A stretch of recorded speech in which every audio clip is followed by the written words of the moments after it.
I want to talk about the seed industry and food plot industry. And there's a lot of seed blends out there, and it's always the major seed companies are always trying to come out with the next greatest and latest blend to throw out. But most importantly, they're creating blends so that you, the consumer, will buy them. And that doesn't mean they're a good blend or a quality blend. So I've come up with 7 seed filler or seed combo strategies, seed blends that you as a consumer should really try to avoid. And this goes back, this is why I work with Northwoods Whitetails. They're not a major big seed company, but I worked and discussed with John 8 years ago, to talk to him about developing a quality seed company to try to avoid these fillers, and he's done a great job. He produces blends, and that's why I can actively and wholeheartedly promote John and Northwoods Whitetails, because it's a quality blend. And this video is not about Northwoods Whitetails, but it's about making sure that when you look on the bag that you don't see some of these things. Now, before we even get into some of the variety of seeds that you should avoid, one of the things is when you look on a bag of seed, companies are going to try to get you to buy seed that has the wrong size seeds in them, in the mixes, to actually spread. I'm sure you've heard me say that I've spread 7,000 pounds of seed and fertilizer on over 30 plots in 3 states just in 1 year with a bag spreader, an Earthway Model 2750 bag spreader. I'm not sponsored by them, but that's what I use, and I've used it, relied on those for a long time. I've found a lot of the other ones are junk, but so I've spread a lot of seed through that. And what you can't do is you can't put a pea seed with a brassica seed, an oats rye with clover, because they're the wrong size seeds to spread. What I mean by that is at the bottom of a spreader, it doesn't matter if it's an ATV spreader, pull behind spreader, whatever it is, you have to open up the chute to allow your largest seed to go through. So for example, if you had peas and brassica, for example, they're in that mix, let's say it's mixed evenly throughout. So that's mixed evenly throughout, and as you open that chute at the bottom, let's say you didn't open it far enough, then you might allow some of the brassica to slip through, but then the peas are going to bottom out and clog up your spreader.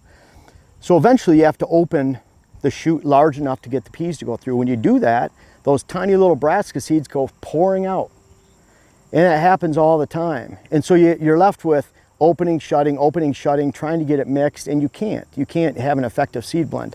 So really look at, you want to have common size seeds to go through those spreaders and to make it work for you to actually get an even spread. So yes, there's a lot of blends out there. There might be buckwheat, peas, oats, along with clover and brassica. Sounds like this super blend, right? That's going to work well. And that's why there's times that I've had to layer my spreadings, 3 times. I've had to go over it because I'm spreading different seed sizes and they just don't mix. So really watch that. You want to watch those clovers, chicory, brassica, even a tillage radish seed's a little bit larger. It doesn't pair well with beans, peas, oats, things like that. So watch that. That's the #1 combo. When you look on a seed bag, try to avoid purchasing combos like that. And unless you're really going to break them out apart, or you're going to stop and start and open that chute up and then close it again, it's impossible to spread those, and you should really avoid those blends. Now, sugar beets. Sugar beets are a fad. I've seen some outstanding sugar beet plantings. Sugar beets is a big buzzword because they produce so many tons per acre. I've heard up to 20 tons per acre. Now, there's a professor who was a client of mine. He was up in Michigan Tech in Houghton, and he had one of the best sugar beet plantings I've ever seen, in only a 1/4 acre. And we'll get into this in a second. As far as a 1/4 acre is too small, your sugar beets probably won't last till midsummer, but certainly not to the hunting season. He fenced his in, 1/4 acre, and he watered it. And so watering it, I don't know, 4 or 5 tons, he might have been able to produce 6 tons just in that small area, meticulously fertilizing, watering, and keeping the deer away. And then he would open up the bottom 4 feet of the fence, let the deer come in early November, and they had tons of forage to hit throughout the winter time.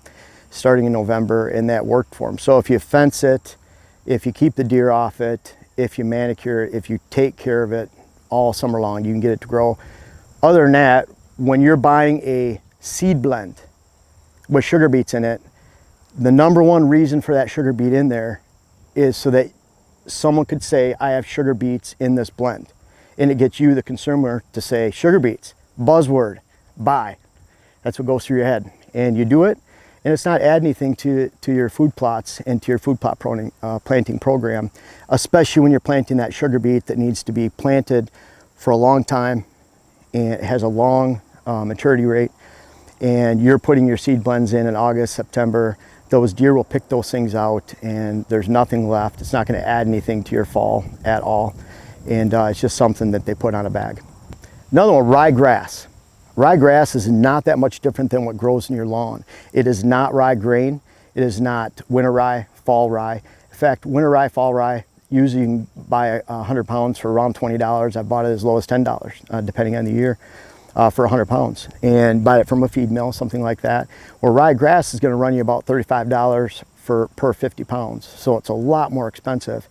But a little bit goes a long ways, and a little bit shows up green in your food plots. So when big companies are trying to sell a seed blend, just add ryegrass to it.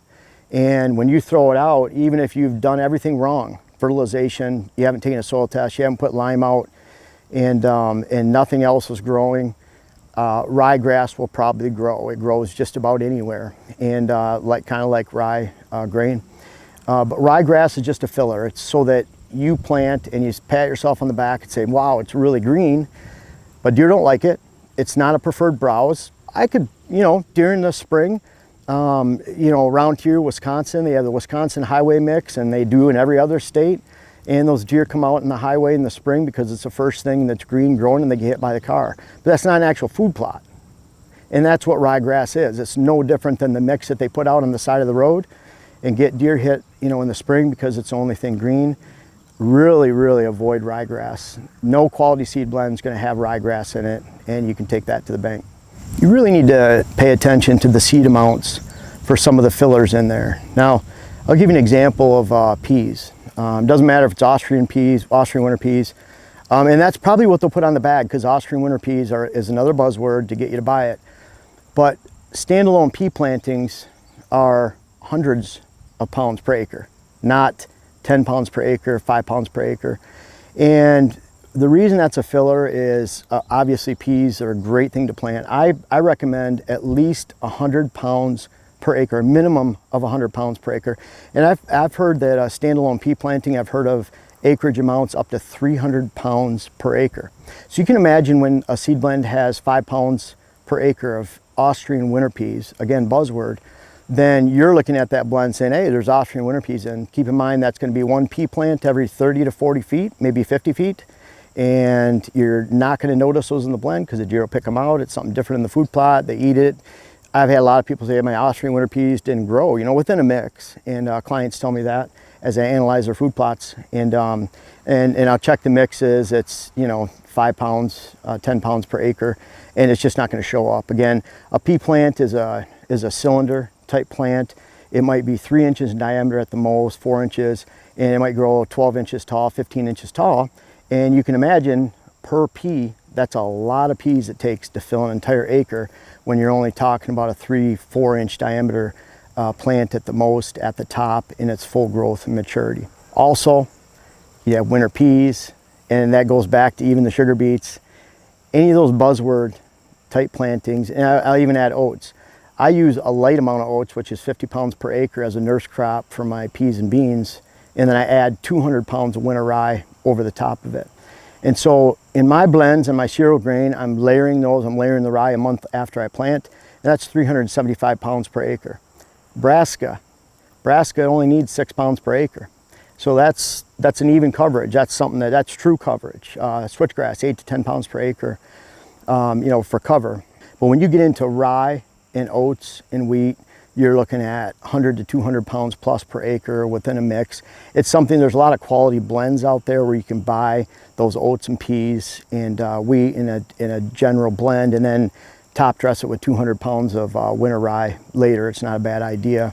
So you establish that quality base first with a low seed amount, with seeds that hit that range that they're supposed to with the per seed amount, and then you're adding layers. So really pay attention to, cereal grains, minimum 100 pounds per acre. I'm using typically 250 layered over a month period of time, and up to 300 pounds layered 3 times over a month and a half, depending on what type of food plot you're putting in. But always consider the amount in there, and consider, look at that amount of that percentage and say, okay, even tillage radish, that's a complement to a brassica blend. But if there's just a quarter of a pound or a really small percentage, you're not going to see that radish within the mix.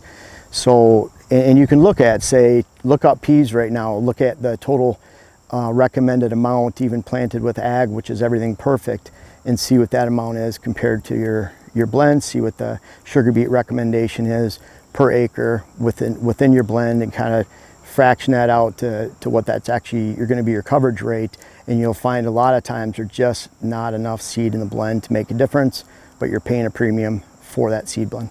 Now, Dwarf Essex rape. You've heard probably me talk about before, Dwarf Essex rape is not it's a filler. In fact, you can use about 5 pounds per acre of Dwarf Essex rape, and if you're a major seed company, you can get that less than $1 a pound. So think about Dwarf Essex rape. You can cover a field with Dwarf Essex rape for about $4 or $5, $6. And when you cover that, great coverage, they don't call it Dwarf Essex rape for nothing. It's dwarf. It's a smaller variety of brassica. Brassica blend includes radish, rape, and turnip. That's the family that is commonly planted for deer. There's canola and there's other kale. But what's commonly planted for deer is the brassica family of turnips, radish, and rape. Dwarf Essex rape is a very small variety. There's better options out there that'll give you more volume. And again, if you're planting small food plots like I do, and a lot of the viewers and readers, clients that I have, they're planting 3 or 4 acres, 6 acres, 10 acres. It's a small fraction of your property, and you want to get the most bang for your buck. Dwarf Essex rape is a giant filler in the seed industry, and if you see a high percentage, I looked at a seed blend. I was with clients in New York last week. They showed me a seed blend that they planted last year. 40% of that blend was Dwarf Essex rape.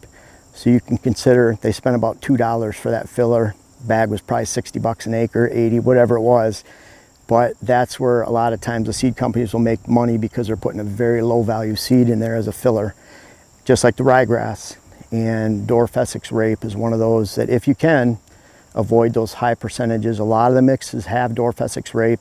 If it's a small percentage, it's okay. But boy, if it's 20% of the blend, 30% of the blend, 40% of the blend, you're suffering on the amount of volume that you're going to have in the end.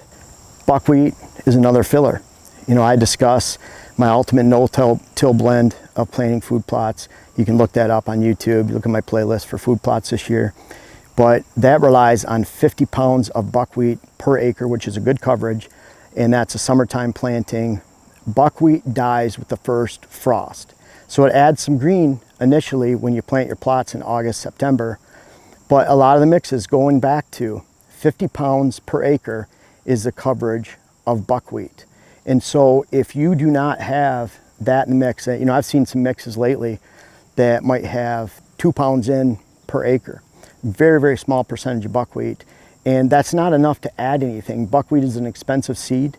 It's not enough to add any volume to that mix. And if there's no volume, then it's not attracting anything any differently. And then buckwheat is one of those that dies immediately with the first frost. In fact, in the UP of Michigan, I planted buckwheat a lot in the early 2000s, and I literally had a buckwheat crop that was destroyed. I would plant it around Memorial Day. I'd look and make sure there's no frost and freezes in the forecast. And then by the time it was July 4th, we had snow. This was in the early 2000s. That was a year that we had frost every month and freeze every month except August, which September 1st, we literally had a frost. But that wiped out my entire buckwheat crop in July. So as soon as you get that frost, even a light frost, it's going to kill your buckwheat. So it might add a little bit value even if you have a lot of seed in there. But if you're just buying a few pounds per acre of buckwheat within a certain mix, buckwheat is an expensive seed. It's just used as a filler where a seed company can say, hey, we have buckwheat in here, we have this variety, that variety. But really look at what the base is in there. It's fine if you have 10 pounds of buckwheat or 20 pounds of buckwheat and you make that up with other seeds, including brassica is a great complement.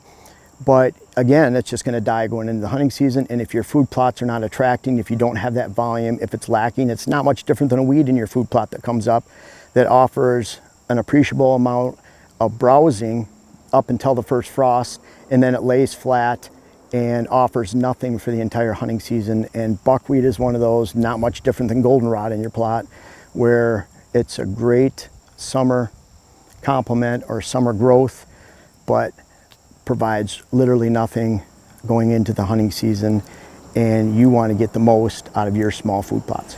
Be very wary of mixes of seeds and blends, and this is number 7, that advertise that you can just toss it out on the ground and get great growth, and you don't have to do much. You always have to have great seed to soil contact. You always have to have sunlight. In most blends, brassicas for example, they need 8-9 hours of sunlight a day to be full growth. So you have to have sun. You have to eliminate weeds. You have to address the pH, and then you can address the fertility levels. And of course you need moisture. So there's a lot of blends out there that advertise you can just throw this out on the ground, you're gonna have a great plot. And when it comes back to it, you still have to have the basics. There's no food plot blend or seed that can ignore shade, poor fertility levels, low pH, weeds. They can't ignore it. There's no seed blend. And so be very wary. And then again, look at the ingredients in there. If you have ryegrass, Dwarf Essex rape, small amount of peas, wrong seed sizes, then be very wary of what you're looking at. Take some time to look at the labels. Looking at those labels will ensure that you're not making some mistakes. Your hard-earned food plot dollars are not going to waste. Your time's not going to waste. And most of all, you have great food plots this fall because you're avoiding these fillers, you're avoiding these bad blends, you're avoiding these mixes, and you're really putting some seed on the ground that matches your conditions, matches the conditions of your herd, your resources. And hey, while you're at it, check out the Ultimate No-Till blend that I planted this year with the buckwheat. We're really enjoying the success. It's something I came up with and developed 20 years ago. There's always been buckwheat rye rotations with machinery. This is a rotation that you can do with an ATV, a small Packer Max style cultipacker, and a handheld seeder. And of course, you have to have the right seeds to go through that bag. But minimal equipment to have the same results, in some cases better, than the big boys with their big toys and their big food plots. Even those guys, clients in New York last week, 350 acres, they're doing all buckwheat. They have about 20 acres of food plots right in there, and they're gonna get some great success without a lot of machinery. And I can't wait to hear about it. And I really want you to avoid these blends. I think you're gonna be far better off for it, but it's not just you. It's your deer hunting and your herd management. I want you to have a top-notch herd and hunt this season.